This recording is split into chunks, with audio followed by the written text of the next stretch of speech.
Welcome back to our daily Bible study video, going through chapter by chapter through the scriptures. We're in the book of Genesis, and we'll be in chapter number 45 today, chapter number 45 of the book of Genesis.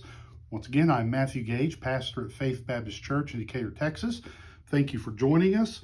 And we're going to see here in this chapter the revealing of Joseph to his brothers, the climax of these events we've been looking at for the last, 4 chapters or so, in his dealings with those rascal brothers. And now he's seen that they're changed men, and just the wonderful revelation here that comes out that Joseph is alive, and you kind of see their reaction, and we'll see their father Jacob's reaction as we get down to it. Not a very long chapter. I don't think it's take us very long to get through this, but let's just jump right on in. Genesis chapter number 45, verse number 1. Then Joseph could not refrain himself before all them that stood by him. Now, we'll pause right there. I didn't set this up all the way, but this is coming right off the events of the previous chapter, where Joseph had set up again to try to trick his brothers, play with them a little bit. When the 11 of them with Benjamin had went to leave, he had hid a silver cup in Benjamin's bag, and he's caught with it. They come back, and the character of their brothers willing to sacrifice themselves to save Benjamin, especially Judah and his account, moves Joseph, and he sees their heart. He sees their concern for their father, and probably personally, at least for their brother also. Very different than what they had showed him years before. So he sees their changed heart. And so we have this part right here where Joseph just can't hold himself back. So we'll continue on, verse number 1. And he cried, "Cause every man to go out from me." And there stood no man with him, while Joseph made himself known unto his brethren. So, send everybody out of the room. And of course, the word of a ruler, like a Pharaoh type ruler, which, he's in that same vein here, is basically a word from a god. So everybody obeys and they all disappear. And I imagine they're standing right outside the doors listening, and you've got guards, with their swords out. Just let one of those guys make a play at him. I think that, so that you can see here, people are still listening. Verse number 2. And he wept aloud, and the Egyptians in the house of Pharaoh heard. So everyone outside, though they couldn't see what was going on, they could hear as Joseph's heart is just breaks, and as he's weeping and crying. In verse number 3, I can't imagine what his brothers doing. They're looking at each other like, okay, what's this crazy Egyptian guy going to do now? He's crying. Judah's thinking, wow, did I tell him that story that good to break his heart like that? Verse number 3, Joseph begins to speak. And Joseph said unto his brethren, I am Joseph. Doth my father yet live? And his brethren could not answer him, for they were troubled at his presence. They're terrified at Joseph. Number one, I think they're thinking back, how does he know the name Joseph? Do we ever tell the name? We told him that our brother died.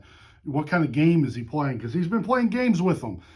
Sending back the money, sending that cup, and all these different things. And now he's saying, I am Joseph. I'm sure that they're taken back, because there's nothing to look at him to see that. He's not dressed like them. He's been speaking Egyptian. He's dressed like an Egyptian. He's made up like an Egyptian. So they're terrified. And I think it's beginning to sink in, if they're doubting, one thing that what's going on, maybe sinking in, like, oh my goodness, this really is Joseph. Verse number 4, and Joseph said unto his brethren, Come near to me, I pray you. And they came near. And he said, I am Joseph your brother, whom ye sold into Egypt. Now therefore be not grieved nor angry with yourselves that ye sold me thither, for God did send me before you to preserve life. And so, calls them close. They walk in close. I'm sure they're very cautious. But then Joseph is saying, look, I'm not angry. Don't even beat yourselves up. You don't realize. Joseph has already looked at it and realized, my goodness, I've been through everything to be at this point. The prime minister, second in command to Pharaoh over the land of Egypt, with this plan to put up crops and put up the grain and to have the food that was coming for the 7 years of famine. I did all of this. God put me through all of this for one reason, not to elevate Joseph, but so that Joseph could save his family. Verse number 6, for these 2 years hath the famine been in the land, and yet there are 5 years in the which there shall neither be earing nor harvest. So he's saying, look, we're just 2 years into this, guys. It's going to get worse. You need to listen. You need to listen to me. Verse 7, and God sent me before you to preserve you a posterity in the earth, and to save your lives by a great deliverance. So now it was not you that sent me hither, but God, and he hath made me a father to Pharaoh, and Lord of all his house, and a ruler throughout all the land of Egypt. I love this. He's praising God in this. He's saying, look, you didn't do this. Look what God did through this. Look what God did. God put me here. You don't even want to know what I've been through, but God did it all so that I could save my family, that those promises to Abraham, to Isaac, to Jacob would continue on. Verse number 9, haste ye and go up to my father, and say unto him, thus saith thy son Joseph, God hath made me Lord over all Egypt. Come down unto me, tarry not. And thou shalt dwell in the land of Goshen, and thou shalt be near unto me, thou and thy children, and thy children's children, and thy flocks, and thy herds, and all that thou hast. And there will I nourish thee, for yet there are 5 years of famine, lest thou and thy household and all that thou hast come to poverty. So he's telling them, go back and tell them, say, come down, I'll give them the land, I will take care of them. I don't want anything bad to happen to my family. I mean, what would it have been for Joseph to sit back and to live in the splendor of Egypt, yet his family suffer and starve? No, he says, come down, bring Jacob, bring the family, bring the kids, the grandkids, bring everybody, and I'm going to take care of you, because we're just getting started in this famine. Verse 12, and behold, your eyes see in the eyes of my brother Benjamin, that it is my mouth that speaketh unto you. And ye shall tell my father of all my glory in Egypt, and of all that ye have seen. And ye shall haste and bring down my father hither. I like that verse number 12. He's like, look, he said, you see it. My brother sees it. He'll have 11 witnesses to say, it's Joseph. He's alive. And, to tell them everything they've seen and to come back. Verse 14, and he fell upon his brother Benjamin's neck and wept, and Benjamin wept upon his neck. Moreover, he kissed all his brethren and wept upon them. And after that, his brethren talked with him. So the great family reunion is now fulfilled, at least with the brothers, with this generation. Still hadn't seen his dad yet, but at least he's seen his brothers and been revealed to them. And Benjamin, his beloved brother, who was, I guess, just very, very small when he left. I'm forgetting my timeline and things on that right now, but like I say, you can just feel the emotion. You can feel the love and the excitement, the bewilderment, the surprise. There's all this rush of emotions that are taking place here at Joseph's house in Egypt. Verse 16. And the fame thereof was heard in Pharaoh's house, saying, Joseph's brethren are come, and it pleased Pharaoh well and his servants. I can imagine, people, they know what's going on. There's words and rumors like, why is he messing with these guys? What's he doing? And I'm sure somebody's told Pharaoh. Pharaoh knows. But now it's revealed, my goodness, these are Joseph's brothers, and the word is spreading. These kind of things, time doesn't change. Even in today, a hot piece of gossip, it gets around pretty quick. And this is going around. Verse 17. And Pharaoh said unto Joseph, say unto thy brethren, this do ye, lade your beast, and go, get you unto the land of Canaan. Take your father and your households, and come unto me, and I will give you the good of the land of Egypt, and ye shall eat the fat of the land. So he says, guys, go back, get your father, come back down. And I like that. It says, you're going to eat the fat of the land. He said, you're not just going to survive, you're going to have the best. That's what the fat represents. It says, you're going to be living high on the hog, to use a great, quaint country expression there. You're going to be living high on the hog, walking tall cotton and all that kind of stuff. While everybody else around the world may be suffering, while they may be struggling to get by, you're going to have the best in the land. You're going to be treated like royalty. Come on down to the land of Egypt. Verse 19. Now thou art commanded, this do ye, take ye wagons out of the land of Egypt for your little ones and for your wives, and bring your father and come. And regard not your stuff, for the good of all the land of Egypt is yours.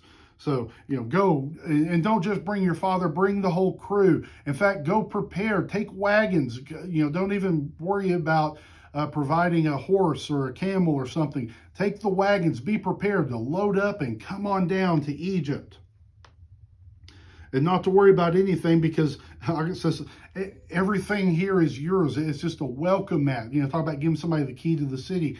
They're giving them the key to the country. Come right on in. We're anything you want, anything you desire, we're going to take care of it. Verse 21. And the children of Israel did so, and Joseph gave them wagons according to the commandment of Pharaoh, and gave them provision for the way. To all of them he gave each man changes of raiment. But to Benjamin he gave 300 pieces of silver and 5 changes of raiment. Once again, honoring Benjamin, just like when Joseph did, giving them the extra portions. It seems to be something about maybe a 5, that 5 multiple may be what they would use to show extreme honor to royalty or somebody. So it's used here again, plus all the silver. Verse 23. And to his father he sent after this manner 10 asses laden with the good things of Egypt, 10 she-asses laden with corn and bread and meat for his father by the way. So providing, showing this great gift is just an example of what was to come, but also to have sustenance. Saying, look, you don't have to worry about packing a lunch. I'm giving you everything you need to come down here. Hop in the wagon. We got chips. We got sandwiches. We got Coke. We're ready to go. Just hop in and let's go down to Egypt. Verse 24. And he sent his brethren away, and they departed. And he said to them, see that ye fall not out by the way. I can imagine there as he's standing there, he's just been reunited. He's seen his brothers. He's so excited to see his father again. And his parting words are, look, don't get lost. Let nothing happen to you. Be careful. I can't wait to see you all back down here again. Verse 25. And they went up out of Egypt and came into the land of Canaan unto Jacob their father, and told him, saying, Joseph is yet alive, and he is governor over all the land of Egypt. And Jacob's heart fainted, for he believed them not. So when they come in, and there's 11 people telling him Joseph is alive, 11 witnesses to say he's alive. And by the way, he's in Egypt, and no, not just in Egypt. He's second to Pharaoh in Egypt, and he's saying, come on down. They've got plenty of food. They're going to take care of us. And, it's Jacob just can't believe. He's just so heartbroken. And this is just ripping off opening up those old wounds. And his heart is aching and breaking again. He's never recovered from the loss of his son. And wondering around about this time if one of the boys, Judah, may step up and say, oh, by the way, let me explain how he got to Egypt. Maybe did some fessing up here along the way. I don't know. Verse number 27. And they told him all the words of Joseph, which he had said unto them. And when he saw the wagons which Joseph had sent to carry him, the spirit of Jacob their father revived. And Israel said, it is enough. Joseph, my son, is yet alive. I will go and see him before I die. Joseph is very fatalistic here, I think. He's basically, he's given up hope. Now Joseph is dead. And now hearing he's alive, I don't believe it. And then when he looks out and his eyes see the evidence that the words are true, not just hearing the words of those brothers, which, like I say, experience may have known not to trust. But he looks out there and sees the provision. He sees this, this army of wagons that are prepared to take them back to Egypt. He now believes But even still, he's basically saying, he sees all that and says, well, it's enough. All that matters to me is Joseph is alive. That's all he wants. And basically saying, I'm going to go down and die. I'm going to die a happy man. At least Joseph is alive. I care not for these blessings. I care not for all these things. I'm just thrilled that my son is alive again. So here we have the grand reunion, the wonderful news getting back to Jacob. So many wonderful things. It's a chapter full of joy and provision.